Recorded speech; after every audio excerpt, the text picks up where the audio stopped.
नमस्कार। आज के इस खास कार्यक्रम में आपका स्वागत है। हमारे खास मेहमान रामविलास जी हैं। रामविलास जी केंद्रीय सरकार में मंत्री हैं और देश में जब जब राजनीतिक बदलाव हुआ है आज़ादी के बाद से लेके तब उस बदलाव में इनकी महत्वपूर्ण भूमिका रही है। इसमें फिर पूरे देश में एक विकल्प की बनाने की कोशिश चल रही है। तो क्या सचमुच इस समय देश के जो मौजूदा राजनीतिक हालात हैं वो एक तीसरे विकल्प या फेडरल फ्रंट की आवश्यकता महसूस कर रहे हैं? इस पर हम चर्चा करेंगे। रामविलास जी, सबसे पहला सवाल तो यही है कि चाहे वो संपूर्ण क्रांति रही हो जेपी की या बीपी सिंह का यूनाइटेड फ्रंट की सरकार रही हो, उन दोनों में आपकी बहुत सक्रिय भागीदारी रही। आज एक बार फिर कहा जा रहा है कि देश के राजनीतिक हालात बहुत संवेदनशील हैं और किसी तीसरे विकल्प की ज़रूरत है। और जितने तरह की अभी तक थ्योरी या प्रस्ताव आया है देश की जनता के सामने, उसमें फेडरल फ्रंट की बात कही जा रही है। आपकी क्या राय है? क्या सचमुच इस तरह का वातावरण आपको दिखाई दे रहा है देश में? डेमोक्रेसी में, प्रजातंत्र में मजबूत क्या कहते हैं कि अपोजिशन रहना चाहिए, इसमें दो मत क्या कहते हैं कि नहीं है। लेकिन जहाँ तक सवाल है कि जो अपोजिशन पार्टी या आइडिया वही सरवाइव करता है जो निष्पक्ष भाव से जनता के बीच में जाता है। आप यदि पर्सनल एजेंडा लेकर के जाएंगे तो जनता आपको स्वीकार नहीं करेगी। जिन दो चीज़ों के संबंध में आपने कहा संपूर्ण क्रांति के तरफ में, तो संपूर्ण क्रांति का जब मामला था तो जयप्रकाश जी का आंदोलन जब शुरू हुआ था और 72 वर्ष की आयु थी, बीमारी से ग्रसित थे, लेकिन उसके बावजूद भी भ्रष्टाचार के खिलाफ में और जन समस्याओं को लेकर के मैदान में कूद पड़े।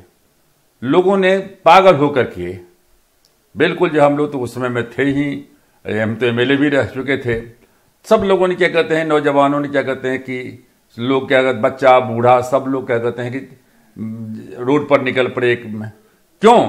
इसलिए कि उन्होंने देखा कि ये आदमी जो 72 साल का क्या कहते हैं कि जेपी है, इसका अपना कोई जो है स्वार्थ नहीं है।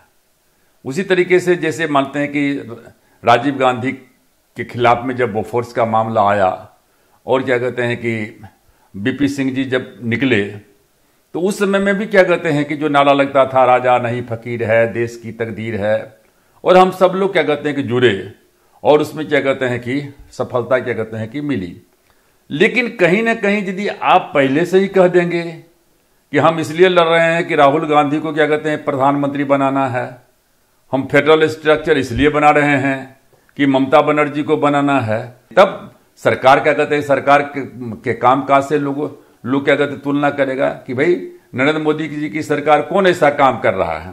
तो ये जो पूरी कवायद हो रही है पॉलिटिकल एक्सरसाइज, इसमें अग्रणी भूमिका तो शरद यादव, शरद पवार, इस तरह के नेताओं की क्या करेंगे शरद जी? जो आदमी ये कि अपने जो है क्या कहते हैं कि राज्यसभा के सीट के लिए जो है कोर्ट में क्या कहते हैं से लेकर के सब जगह क्या कहते हैं कि दौड़ता हो, समझने के। अब शरद पवार जी हैं, अब कब क्या बोलते हैं नहीं बोलते हैं, तो हम उसमें हम किसी का क्रिटिसाइज नहीं करते हैं कि शरद जी हम लोगों के मित्र रहे हैं, क्या कहते हैं कि वो भी रहे हैं। लेकिन मतलब आज के युग में किसी की तुलना जो है जेपी से करना वो तो सूरज के सामने में दिया दिखाने के समान होगा।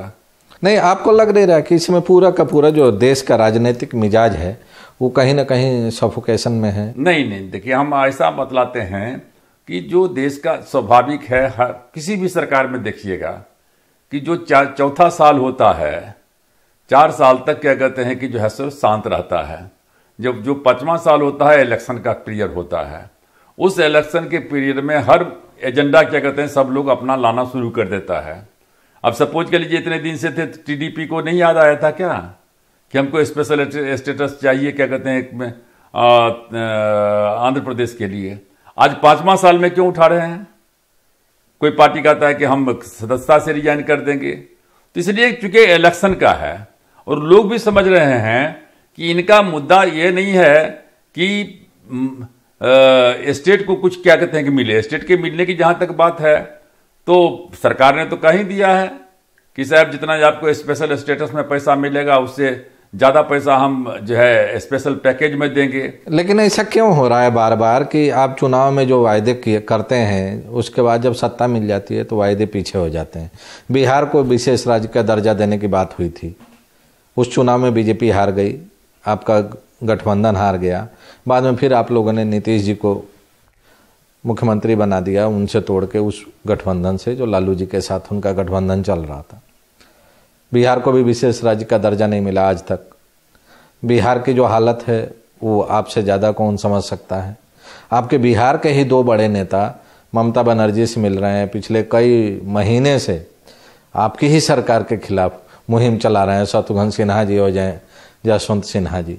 तो ये सारी परिस्थितियां ऐसी नहीं है जिससे लगे कि चीज़ें बहुत ठीक ठाक नहीं चल रही हैं। इसलिए मैंने कहा ना कि लेकिन ये सब जो निकल रहे हैं 5वां साल में ना, 4 साल तक तो सब एनडीए के पार्टी थे ना, तो 4 साल तक अब जहां तक नीतीश कुमार जी जो होशियार हैं, चीफ मिनिस्टर हैं, उनको मालूम है, और उनको सरकार ने जब कहा तो समझ भी गए कि जब सरकार ने कहा कि सिर्फ हम स्पेशल स्टेटस देंगे, किसी भी एक स्टेटस को दे दीजिए तो आंदोलन शुरू हो जाएगा।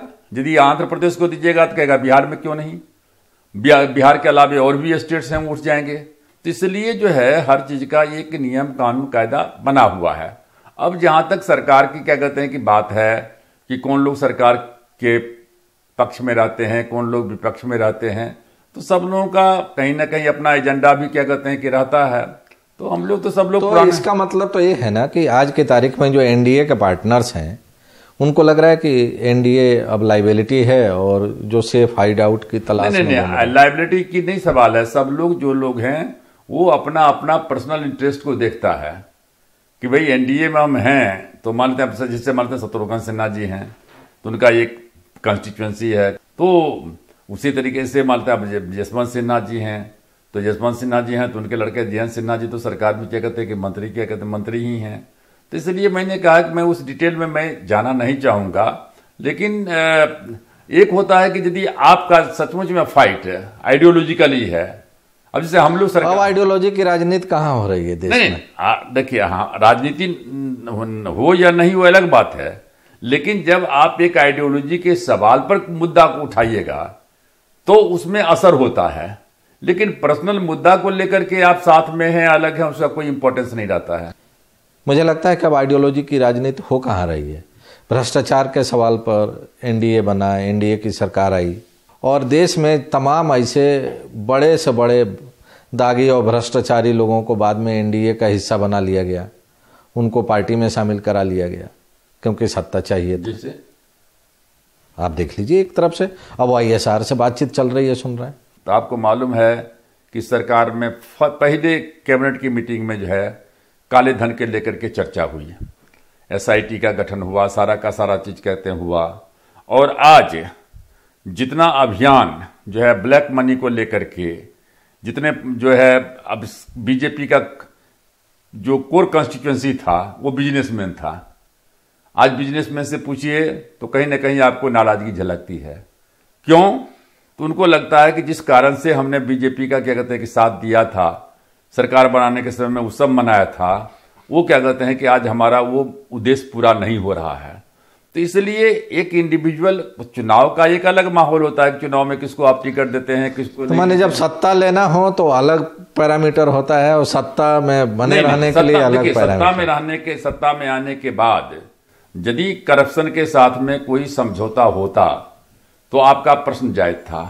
आज किसी मंत्री के खिलाफ में कोई भ्रष्टाचार का आरोप नहीं है, किसी क्या कहते हैं डिपार्टमेंट में भ्रष्टाचार का आरोप नहीं है। जो लोग जो बिग गन थे वो सब भागे हुए हैं देश से भगा भी दिए गए हैं। नहीं भागे हुए हैं। ये सारी उनकी इसका संपत्ति क्या, तो बैंकों का पैसा लेकर भाग गए, उनकी संपत्ति जब्त हो रही है। अब पार्लियामेंट है, अब पार्लियामेंट में हम लोग चाहते हैं कि लगा हुआ है, देखिएगा पार्लियामेंट में जो है लोकसभा में जो है वो पहले दिन से लगा हुआ है कि भ्रष्टाचार के ऊपर में डिस्कशन क्या कहते हैं कि जो है कहते हैं कि होगा। अपोजिशन का नाम भी है लेकिन हाउस ही नहीं चलने देते हैं। आपको नहीं लगता है कि जब कभी भी कोई बड़ा बदलाव होता है देश में राजनीतिक क्षितिज में तो उसकी अगुवाई बिहार करता है, और इस बार भी जो माहौल देखने को मिल रहा है लग रहा है कि इसकी भी शुरुआत बिहार और बंगाल से होने जा रही है। अभी बदलाव की जरूरत ही नहीं है ना, अभी वैकेंसी ही नहीं है ना। कहाँ 2019 में क्या वैकेंसी है जो है। अब हम वह नहीं कहना चाहते हैं मतलब, लेकिन 100 को चूहा मिल करके एक शेर थोड़ के बन जाता है।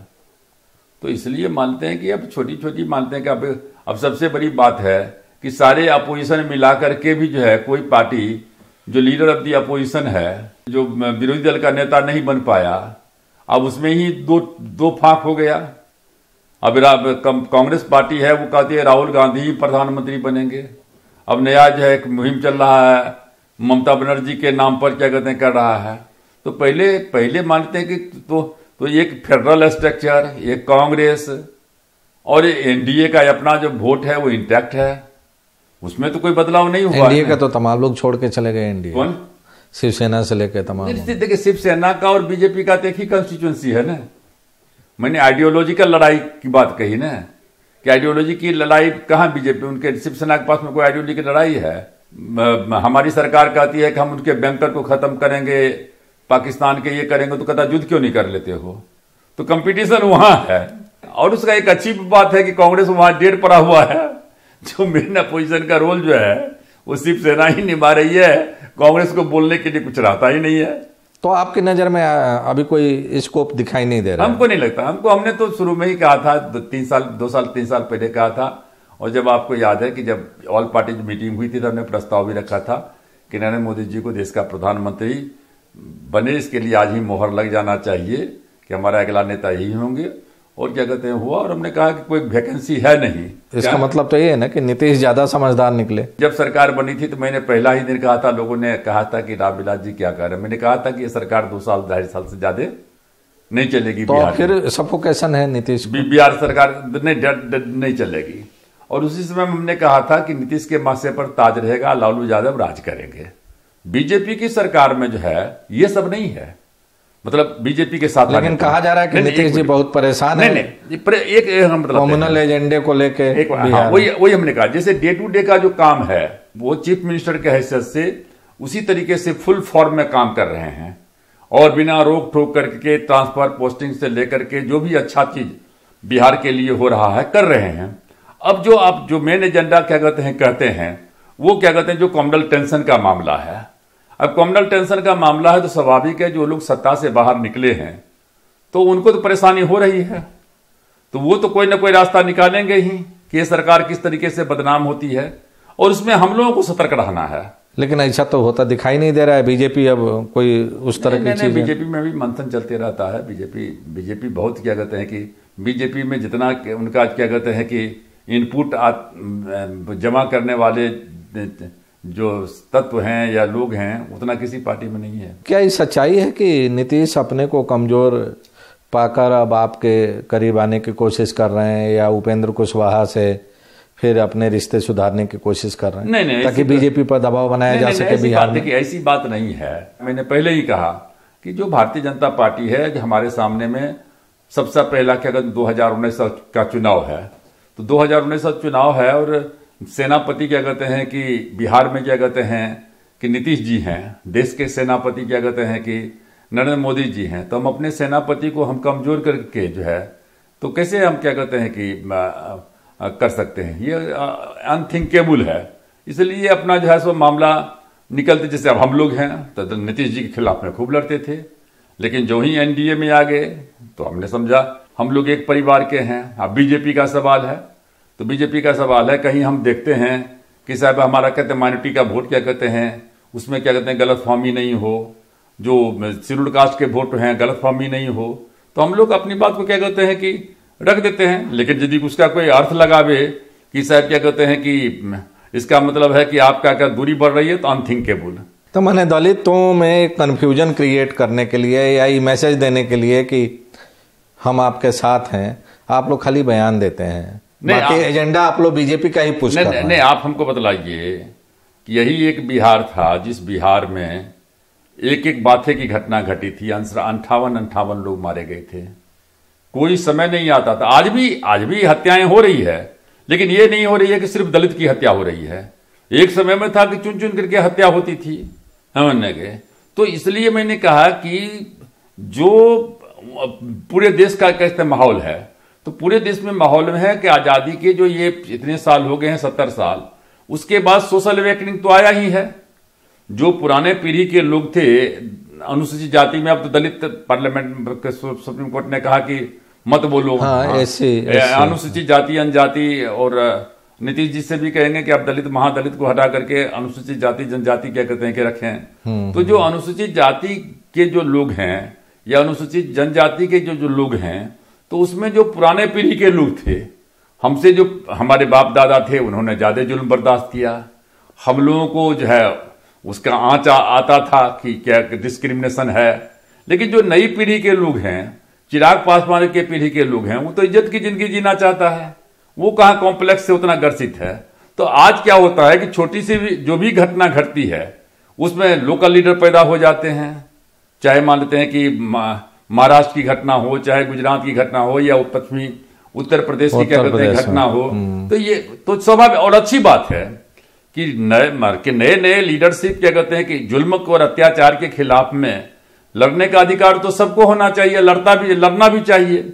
अब उसको हम बना लें कि वो सरकार के खिलाफ में है, तो ये गलत बात है। वो एक व्यवस्था है, जिस व्यवस्था के खिलाफ में जो है जुट करके क्या कहते हैं कि लड़ना पड़ेगा। जिस तरह से एक कमिटमेंट, जो एक कैटेगरिकल स्टैंड होना चाहिए सरकार का अनुसूचित जाति के लोगों के प्रति, वो उसका अभाव दिखाई दे रहा है। देखिए, सरकार जो है सरकार है, न यूपीए की सरकार होती है, न एनडीए की सरकार होती है, भारत सरकार होती है। और सरकार का काम करने का एक अपना तरीका होता है। हाँ, उसमें जल्दीबाजी किया जा सकता है, लेकिन जो प्रोसेस है वो प्रोसेस से गुजरना पड़ता है। जैसे मंडल कमीशन हुआ, तो मंडल कमीशन ने जब बीपी सिंह के समय में लागू किया, तो मंडल कमीशन के खिलाफ में लोग सुप्रीम कोर्ट में गए। तो जब सुप्रीम कोर्ट में गए तो सुप्रीम कोर्ट ने कहा कि ठीक है, रिजर्वेशन तो ठीक है, लेकिन प्रमोशन में रिजर्वेशन 5 साल के बाद नहीं रहेगा। तो मतलब प्रमोशन में रिजर्वेशन शेड्यूल का अनुसूचित जाति जनजाति को मिलता था। तो हम लोग उस समय में तुरंत शुरू 92 में था, करते गए, और सरकार सब लोगों का प्रेशर पड़ा, कांग्रेस के एमपी सबको। लेकिन उसको करते करते करते करते 95 में जाकर के जो है सो सरकार गई, और क्या कहते हैं पहला संविधान में संशोधन हुआ। जब एक बार लाइन पर चढ़ा, तब जब अटल जी की सरकार हुई तो 3 बार संविधान में संशोधन क्या कहते हैं कि हो गया। तो उसी तरीके से मान लेते हैं कि कोई भी चीज होता है, जैसे मानते हैं कि अभी प्रिवेंशन ऑफ एट्रोसिटीज एक्ट है, अत्याचार निवारण कानून है, ये कांग्रेस के समय में नहीं बना, उसको डाइल्यूट कर दिया गया। नहीं, उसको कांग्रेस के समय में नहीं बनाया था उसने। हम जब मंत्री थे, बीपी सिंह की सरकार थी, तब उसको बनाया गया था, लाया गया था पार्लियामेंट में। और जब इनकी सरकार बनी, नरेंद्र मोदी जी की सरकार बनी, तो भी 2016 में उसको और मजबूत किया गया कि किसी को सर काट मुड़ा देना, मुंह में कालिक पोत देना, जूता पे माला पहना, ये सारा का सारा क्या कहते हैं एट्रोसिटीज एक्ट में क्या कहते हैं आएगा। और क्या कहते हैं कि उसमें गिरफ्तारी क्या कहते हैं नॉन अवेलेबल वारंट करके गिरफ्तारी होगी। अब कोर्ट ने उसको क्या कहते हैं कि उस मामले में जो सुप्रीम कोर्ट ने क्या कहते हैं कि उसमें लगा दिया। उसने ये नहीं कहा कि एट्रोसिटीज एक्ट नहीं है, उसने प्रोसीजर की बात कही कि नहीं, इसमें क्या कहते हैं कि यदि किसी खिलाफ में है तो उसको क्या कहते हैं जांच पहले कहते हैं सीनियर एसपी क्या कहते हैं करेगा, और तब जाकर के होगी। इसका पूरे देश में क्या कहते हैं काफी विरोध हो रहा है कि अब सपोज कर लीजिए कि 1 सप्ताह पहले हुआ है। अब 1 सप्ताह पहले हुआ, हमारी पार्टी थी, हम तो पार्टी हैं, हमने तुरंत क्या कहते हैं कि फाइल कर दिया क्या कहते हैं उसके रिव्यू पिटीशन के लिए। कल हम लोग क्या कहते हैं प्रधानमंत्री जी से मिले, और और सरकार उस पर क्या कहते हैं काफी सक्रिय है, और अगले सप्ताह में सरकार की तरफ से रिव्यू पिटीशन फाइल हो जाएगा। एक चीज आपको याद दिला दें, शायद आपको याद है, कल्याण सिंह जी उत्तर प्रदेश में मुख्यमंत्री थे। सबसे पहले कल्याण सिंह ने एक गवर्नमेंट आर्डर निकाल के जो उस एक्ट को डाइल्यूट करने की कोशिश की थी, और कह दिया था कि एफआईआर होते ही कोई कार्रवाई नहीं होगी, डिप्टी एसपी रैंक के अधिकारी पहले जांच करेगा, उसके बाद होगी। सुप्रीम कोर्ट का आदेश तो अब आया है। इसकी शुरुआत सबसे पहले बीजेपी की सरकार में हुआ था और उत्तर प्रदेश से हुआ था। देखिए, और इस बार भी कोइंसिडेंटली बीजेपी की ही सरकार है और उसको डाइल्यूट कर दिया जा रहा है। नहीं, लेकिन आपने कहा ना कि पिछली बार जो है कल्याण सिंह ने किया था, इस बार कोर्ट ने किया है। हाँ, लेकिन बीजेपी ने भी किया। नहीं, कोर्ट ने किया है। अब सफेद जैसे हमारे ए.के. वाजपेयी जी हैं, हमारी पार्टी का मतलब कि उन्होंने क्या कहते हैं कि जो हम रिव्यू पिटीशन दिया, उनसे मैंने कब पूछा कि साहब ये जो होता है कि सॉलिसिटर जनरल को नहीं भेजा गया और additional solicitor general Pritam Singh क्या कहते हैं कि क्या है, उन्होंने कहा कि सर हमने PS कृष्णन है, मतलब सारे के साथ हम लोगों ने पूरा अध्ययन किया है और इसमें कहीं कोई खामी नहीं है, लेकिन कोर्ट का जजमेंट है। तो इसलिए मैंने कहा कि कोई भी सरकार हो, देखिए इस देश में 25% शेड्यूल कास्ट शेड्यूल ट्राइब्स की आबादी है, समझने के माइनॉरिटी को अलग भी छोड़ दीजिए, तो ये 25% की आबादी को जो है आइसोलेट करके कोई सरकार बनेगी, ये कोई सोच नहीं सकता है। उत्तर प्रदेश में आप कल्याण सिंह की कहीं सरकार गई, आज मान लेते हैं कि उत्तर प्रदेश का वोट का देखिएगा, चाहे लोकसभा का हो या क्या कहते हैं विधानसभा का कहते हैं कि वोट हो, मोर देन क्या कहते हैं कि जो है 70-80% शेड्यूल कास्ट के लोगों ने जो है भाजपा के नाम पर, नरेंद्र मोदी जी के नाम पर वोट दिया है। उत्तर प्रदेश में जो रिजर्व कॉन्स्टिट्यूएंसीज हैं उसमें 2/3 रिजर्व कॉन्स्टिट्यूएंसीज पर हमेशा बीजेपी जीतती रही है। हाँ। बावजूद इसके कल्याण सिंह ने उस एक्ट को डाइल्यूट करने की कोशिश की। हमने कहा कि जो हम जो कर रहे हैं कि जैसे नरेंद्र मोदी जी के नियत पर किसी को शंका नहीं है, इतना होने के बावजूद भी इवन माइनॉरिटी की बात हम कहते हैं, जो अकलियत के लोग हैं, कभी नरेंद्र मोदी जी प्रधानमंत्री ने कभी 370, राम जन्मभूमि, बाबरी मस्जिद, ये वो इस मुद्दा को उठाया ही नहीं, विकास के मुद्दा को छोड़ करके।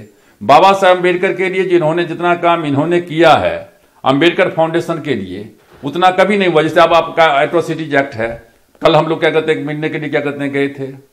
अब सरकार का एक तरीका है, सरकार जाकर के सरकार तो जैसे अब है तो जाकर के सुप्रीम कोर्ट में क्या कहते हैं रिव्यू पिटीशन दायर करेगी, तो वो तो एक दिन 2 दिन तो लगता है उसमें कि जो आपका क्या कहते हैं कि लीगल डिपार्टमेंट है, तो उसका क्या कहते हैं क्या कहते हैं कि राय है, क्या कैसे उसको लड़ा जाए।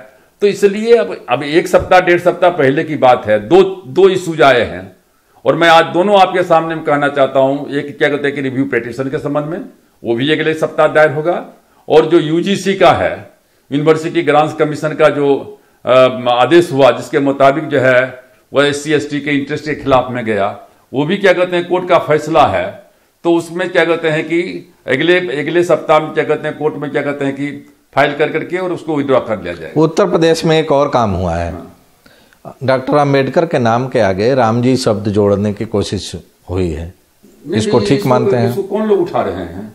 इसके खिलाफ में कौन लोग हैं? नहीं, हम आपसे पूछ रहे हैं। नहीं, इसके खिलाफ में जो लोग हैं वो बाबा साहब अम्बेडकर को पढ़े नहीं हैं। आपके नाम के आगे आपके पिताजी का नाम होगा तो आपको क्या कहते हैं कि कौन विरोध करेगा? बाप माँ का स्थान तो भगवान से भी ऊपर होता है। तो उनके तो पिताजी का ही नाम था, राम जी पूरा का पूरा नाम सलख जो है था, तो उनके पिताजी का नाम राम जी था, समझने गए। तो बाबा साहब जो, और उसमें उन्होंने कहा है, गवर्नर ने कहा है कि जो संविधान का शेड्यूल 8 है उसमें उन्होंने लिखा भी है कि डॉक्टर भीमराव रामजी अम्बेडकर। हाँ जी। तो राम जी तो उनके पिता का नाम था।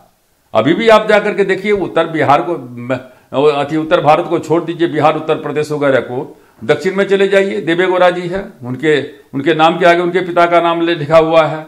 महाराष्ट्र में गडकरी जी हैं, उनके क्या कहते हैं कि आगे कहते हैं कि पिता का नाम लिखा हुआ है। बाबा साहब अम्बेडकर के जो फादर थे राम जी, उनके आगे में उनके फादर का नाम लिखा हुआ था। तो वहां का सिस्टम है।